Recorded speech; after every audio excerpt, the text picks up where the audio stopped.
ᱤᱧ ᱫᱚ ᱵᱟᱹᱞᱤᱧ ᱱᱟᱯᱟᱭ ᱜᱮᱭᱟ, ᱟᱯᱮ ᱪᱮᱫ ᱞᱮᱠᱟ ᱦᱮᱱᱟᱜ ᱯᱮᱭᱟ? ᱟᱯᱮ ᱵᱟᱲᱮ ᱯᱮ ᱱᱟᱯᱟᱭ ᱜᱮᱭᱟ? ᱛᱚ ᱫᱮᱞᱟ ᱵᱷᱤᱰᱤᱭᱳ ᱵᱚ ᱮᱛᱚᱦᱚᱵ ᱞᱮᱜᱮ ᱟᱨ ᱛᱤᱦᱤᱧ ᱫᱚ ᱚᱱᱟ ᱚᱞᱪᱤᱠᱤ ᱤᱫᱤ ᱠᱟᱛᱮ ᱵᱚ ᱜᱟᱯᱟᱞ ᱢᱟᱨᱟᱣᱟ, ᱪᱮᱫᱟᱜ ᱥᱮ ᱛᱚ ᱫᱮᱞᱟ ᱵᱷᱤᱰᱤᱭᱳ ᱵᱚ ᱮᱛᱚᱦᱚᱵ ᱞᱮᱜᱮ।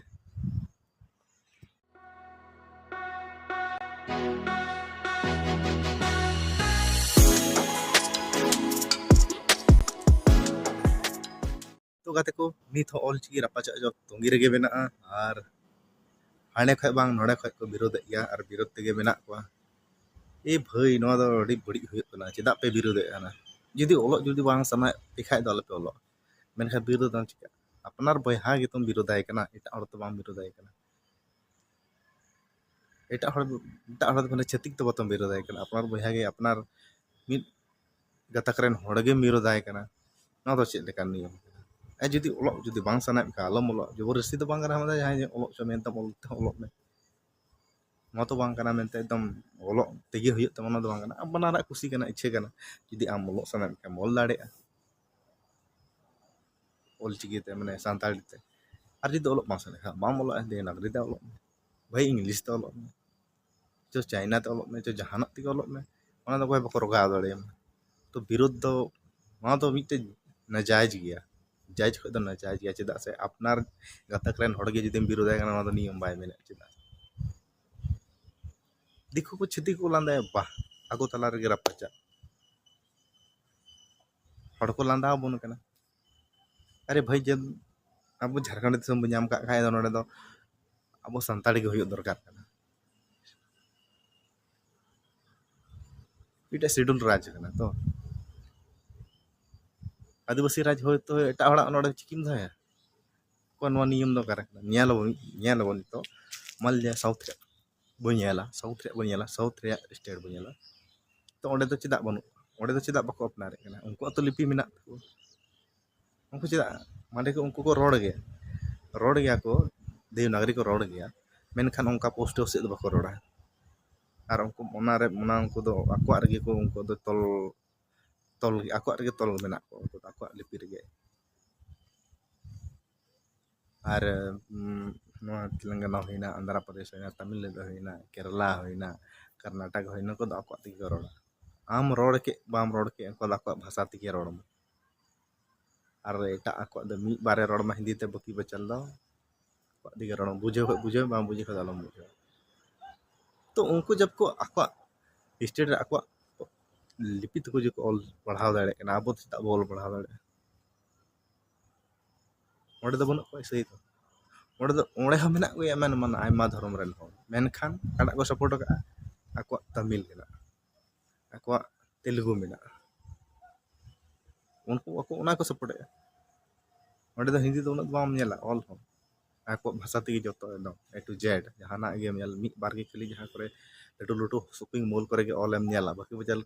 कटी कटी अदा बाम यामा तो मिटा आको पहचान कान दको से आको मिटा उपरुम कान दको आको लिपि माने तमिल को तो तमिल तल खात को गाना तमिल ओना को ना ओना दो तमिल लैंग्वेज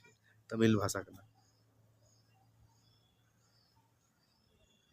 तो अब तो संताली रे ऑलचिकी लिपि संताली रे ऑलचिकी लिपि कान तबन गया तो संताली ते जुदी अब बो ऑल का चित बोल तो उनको गौरव को अटकारा आको लिपि चितान रे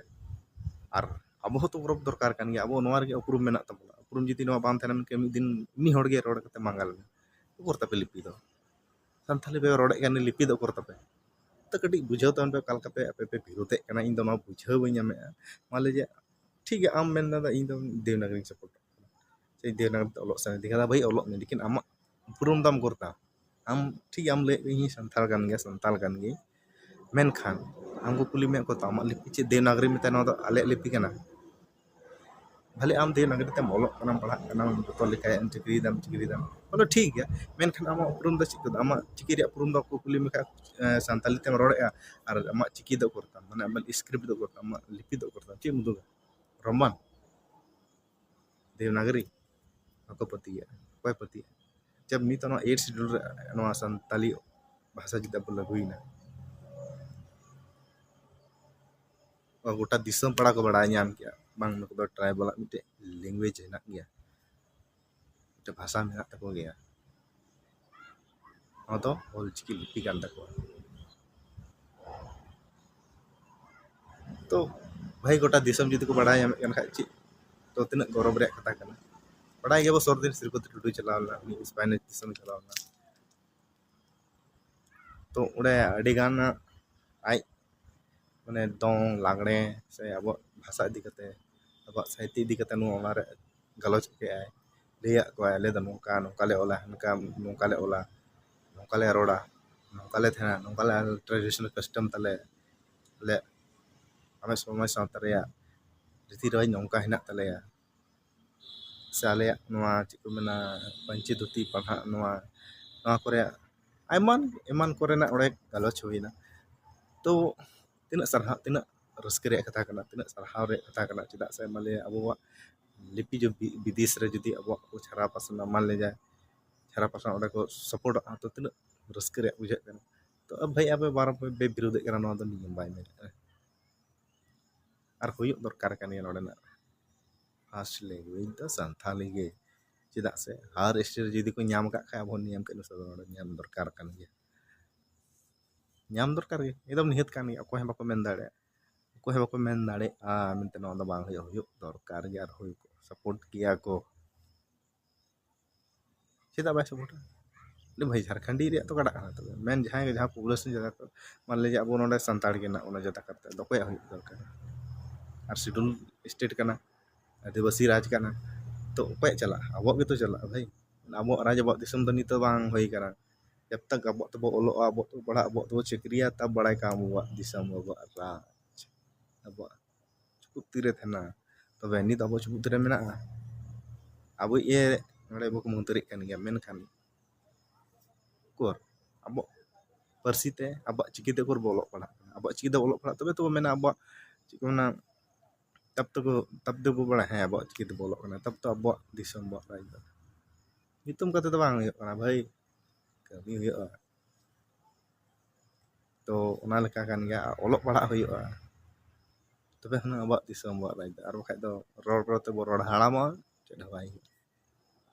ᱴᱷᱤᱠ ᱜᱮᱭᱟ ᱟᱨᱵᱚ ᱢᱮᱱᱮᱫ ᱵᱚᱞᱮ ᱱᱚᱣᱟ ᱨᱮ ᱢᱟᱱᱞᱮ ᱫᱮᱵᱽᱱᱟᱜᱚᱨᱤ ᱠᱷᱟᱡ ᱫᱚ ᱡᱚᱥ ᱫᱚᱥ ᱪᱮᱭᱟ ᱟᱨᱮ ᱵᱷᱟᱹᱭ ᱪᱟᱯᱩ ᱡᱩᱲᱩᱜ ᱠᱟᱱᱟ ᱵᱚ ᱟᱵᱚ ᱵᱟᱵᱚ ᱵᱟᱲᱟᱭ ᱪᱮᱫ ᱱᱚᱣᱟ 40 को बनाव कहा नवा दो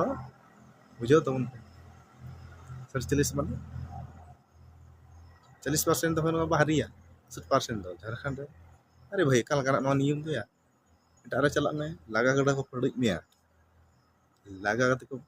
चला भाग फुट ᱚᱸᱰᱮ ᱵᱟᱠᱚ ᱥᱩᱨ ᱦᱚᱪᱚᱣᱟᱜᱼᱟ ᱟᱨ ᱟᱵᱚ ᱴᱷᱮᱱ ᱟᱵᱚᱣᱟᱜ ᱱᱚᱣᱟ ᱡᱷᱟᱲᱠᱷᱚᱸᱰ ᱨᱮ ᱧᱮᱞ ᱛᱟᱵᱚᱱ ᱯᱮ ᱚᱠᱟ ᱞᱮᱠᱟ ᱠᱚ ᱪᱟᱹᱞᱩᱭᱮᱫᱼᱟ ᱟᱵᱚᱭᱤᱡ ᱢᱩᱠᱷ ᱢᱚᱱᱛᱨᱤ ᱱᱚᱜᱼᱚᱭ ᱱᱚᱣᱟ ᱠᱟᱹᱴᱷᱤ ᱱᱚᱣᱟ ᱢᱚᱱᱛᱨᱤ ᱵᱟᱭ ᱵᱮᱱᱟᱣ ᱫᱟᱲᱮᱭᱟᱜ ᱠᱟᱱᱟ अरे भाई अरे झारखंड के नोड़े कम से कम 90% अरे 5-10% बा अरे खजो चलो 5-10% उन्नत दो बांग चलो से नोवा हो बांग हुयुग दरकार चिकना बाहर चेदा एम बोलो तो ओना इयते ᱚᱱᱟ ᱛᱮᱠᱚ ᱵᱚᱞᱚᱜ ᱠᱟᱱᱟ ᱟᱨ ᱡᱩᱫᱤ ᱚᱞᱪᱤᱠᱤᱛᱮ ᱡᱩᱫᱤ ᱦᱩᱭᱩᱜᱼᱟ ᱚᱞᱪᱤᱠᱤᱛᱮ ᱦᱩᱭᱩᱜᱼᱟ ᱛᱚ ᱢᱮᱱᱠᱷᱟᱱ ᱩᱱᱤ ᱯᱟᱲᱦᱟᱜ ᱦᱩᱭᱩᱜ ᱛᱟᱭᱟ ᱚᱞᱪᱤᱠᱤ ᱩᱱᱤ ᱵᱟᱰᱟᱭ ᱫᱚᱨᱠᱟর ᱡᱩᱫᱤ ᱵᱟᱭ ᱵᱟᱰᱟᱭ ᱠᱷᱟᱱ ᱱᱚᱰᱮ ᱪᱟᱹᱠᱨᱤ ᱫᱚ ᱵᱟᱝ ᱦᱩᱭᱩᱜ ᱛᱟᱭᱟ ᱥᱚᱦᱟ ᱜᱮ ᱛᱟᱭᱟ ᱪᱮᱫᱟᱜ ᱥᱮ ᱡᱩᱫᱤ ᱚᱞᱪᱤᱠᱤ ᱩᱱᱤ ᱵᱟᱲᱟᱭᱟ ᱚᱞᱪᱤᱠᱤ ᱟᱨ ᱥᱟᱱᱛᱤ ᱠᱚ ᱢᱟᱛᱚ ᱪᱷᱟᱹᱛᱤᱠ ᱵᱟᱠᱚ ᱨᱚᱲ ᱫᱟᱲᱮᱭᱟᱜᱼᱟ ᱵᱟᱠᱚ ᱨᱚᱲ ᱫᱟᱲᱮᱭᱟᱜᱼᱟ भाई अगर हम लोग बोलो तो सबसे बड़ा नवा फायदा है चेदा से बाहरी हो बको बोलो दाड़ेया और जहाँ ऑलचिकी ते पढ़ा उनी भाई नौकरी नामा छतिक बको बोलो दाड़ेया जतो पद रे अबो गबो थाना मान लीजिए ऑलचिकी ते बोलो पढ़ा अब गिद्रा मान लीजिए नीत हो नेल को सही तरीके ते हिंदी बको सब बको रोड़ दाड़ेया चिका रोड़ा भाई जनम आए ओना रोड़ा संताली ते पढ़ा आए हिंदी ते अरे भाई नवा दो काले सिस्टम पढ़ा कनिया को लेकिन कोई दो फेलो कना 50 अगर 100% को जहाँ तीन तो पासों जहाँ को बेस तो पढ़ा जहाँ को उनको मा ठीक गए एनते और जहाँ जहाँ तीन बार को जहाँ बाको बुझाव ᱧᱚᱜᱟ अरे भाई अपनार लिपितम पढ़ा खाद जो बुझाव ᱧᱟᱢᱟ और दिशा तहन और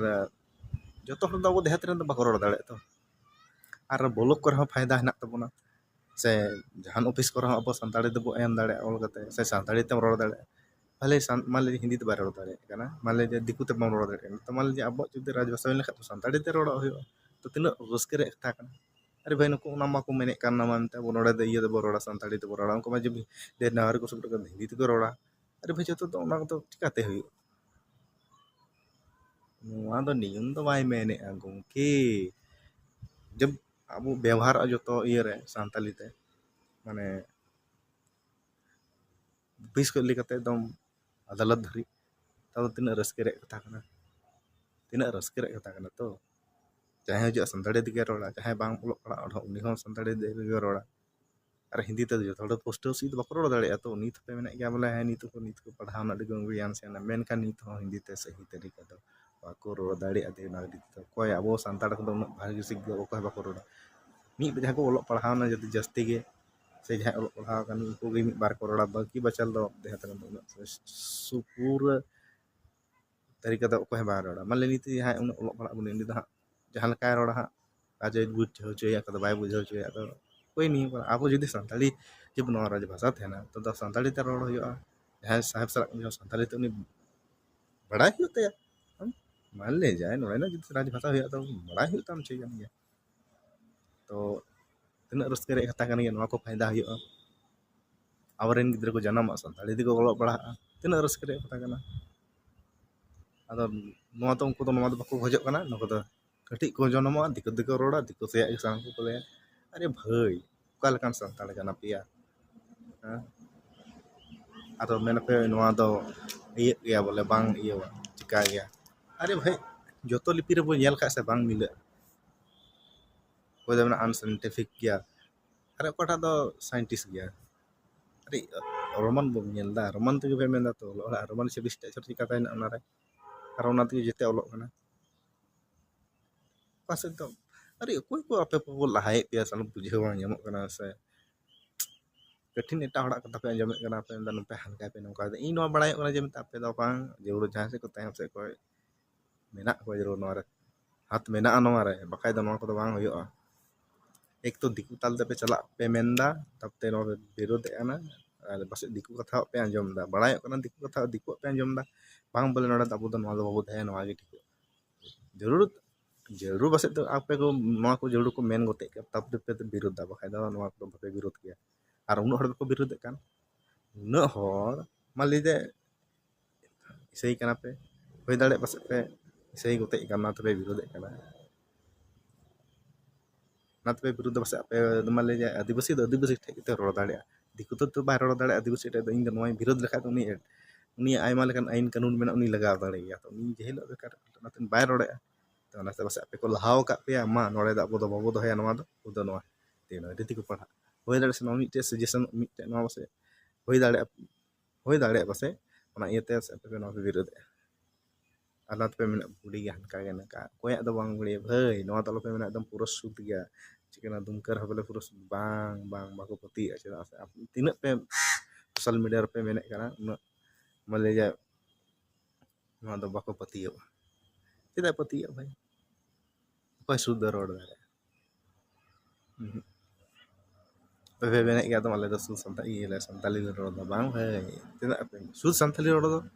एक कटी देवनागरी था आलो मिलो तबे हना शुद्ध को मेता तो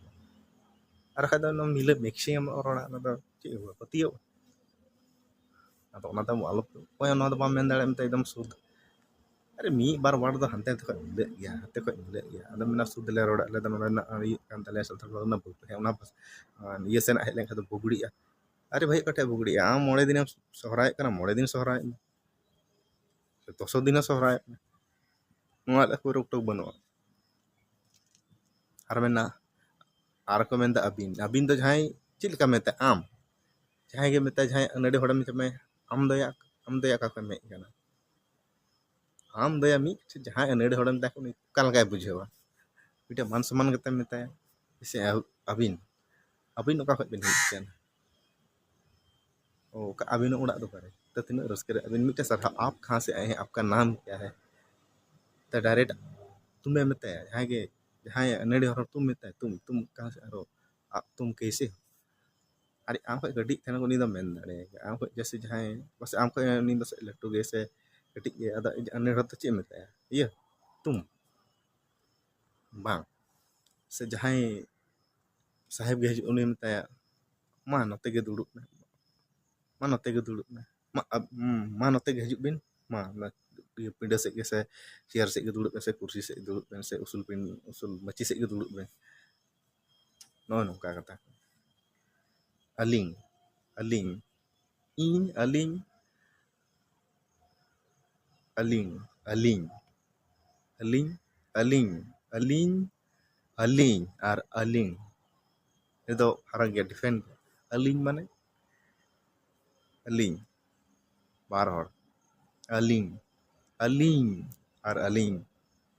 aling aling ina re kata depend kana aling aling ar aling mane bar hor ar aling ing mane ing mi iska mi hor aling rod to depend kana sama aling em roda kai do hina bar hor ar aling aling ing aben man aben bar hor aben mane aben जैसे कि अलिंग aben Avin माने आम Avin aben do noa do rod do man bewar ona aben माने जैसे मी हड़ do aben do kala kam metaya ona do bang kana bole mi जैसे कि जहां उनी 12 हड़ किन देखा aben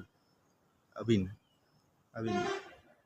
आर को मेंदा बोले आम दादा हम metaya अरे भाई ona bang ka do bang kana am mase knowledge do mase kom nyok tapi ya tapi to noa kata pe utke kai do ape men kya Baba how कल का मेते बाबा हाउ अबिन मेते ओना दो नियम दो बाय ओना दो मुका दो बांग कना आर गलत पे मेने ओना दो जैसे मेन पे नो मुका को बाबा हाउ मेते उनका दादा हाउ मेते नो नियम दो मुका दो बांग कना ओना दो जिलका मेते सिलका तो दादा कातम चला कना से दादा चिप चिके अरे भाई उनका दो चिलका मेते अबिन दो ओना दो अपना पे अबिन दो कल का मेते am माने अपना बाबा अबिन दो कल का मेते अभी तो जहां sarhau jahai anadi hor jase jahai macet अपना को jahai ko master उनके मते आम दो मान लीजिए नोआ रोड दो मान लीजिए एक बार दो गोंके से हम बेन दाड़े चलो ना भले ठीक है ना से जहां अनड़ी जैसे हम ᱧᱟᱯᱟᱢ जहां के से गति कोड़ा मत ओना दो गति कोड़ा तो ना दो एटा लगा गया ओना दो जहां ᱧᱟᱯᱟम के जहां साहेब ᱧᱚᱜ हड़ के मानोते के हिजुक दुड़ुब बेन दो बम ते बिन दुड़ुब बिन मानोते के हिजुक नमका कथा kana तो थोड़ा बुझाव रे kana आर ठीक मेन तबना तो बेटे अड़ी गान गे लटुक kana चेदा से आर नो नमका कथा kana आर आलोबन विरोध मा इन दो नोगी मेन तबना अबु संताड़ गता रेन कान गया बो मेन खाना विरोध तो चिक फायदा उपरुम आदोआ नोआ ते दो विरोध कते उपरुम आदोआ अपना चिकी मादा अपनार आदोआ मान लीजिए आम देवनागरी तेम रोड़ा कटी हुडिंग का पढ़ाव कान खाय चले ठीक गया ओना मतो ठीक गया ते ओना तो बान ते kana मेनखान चेदका चलो ठीक गया ओना कोई बात बनु मेनखान अपनार जहानी अपनार अब अपनार प्रकार कान गया चेदा से यदि बाबू अपनार खाय मेन अबुन मिद दिन तो इनी हड़ को रोड के बना को तपे लिपि को तपे नुआ कुल पे फलान ढाकान तो नित गौरव सला बो मेन दाड़े kana नय तले ले संताली भाषा रे लिपि अले संताली परसी नो नोंका ले ओला नो नोंका ले nyelok taleya no nongka le akcho तो गाते को मा वीडियो तो नौका गे और हजुकान नेक्स्ट वीडियो ᱧᱟᱯᱟᱢᱟ एनखान जतो गे जोहार गे और हजुकान वीडियो ᱧᱟᱯᱟᱢᱟ जुदी चैनल पे नवा के सब्सक्राइब तबन पे जुदी पे कुछ लाइक तबन पे और गाते को शेयर तबन पे ताकि बड़ा तो मा गाते को जतो को जोहार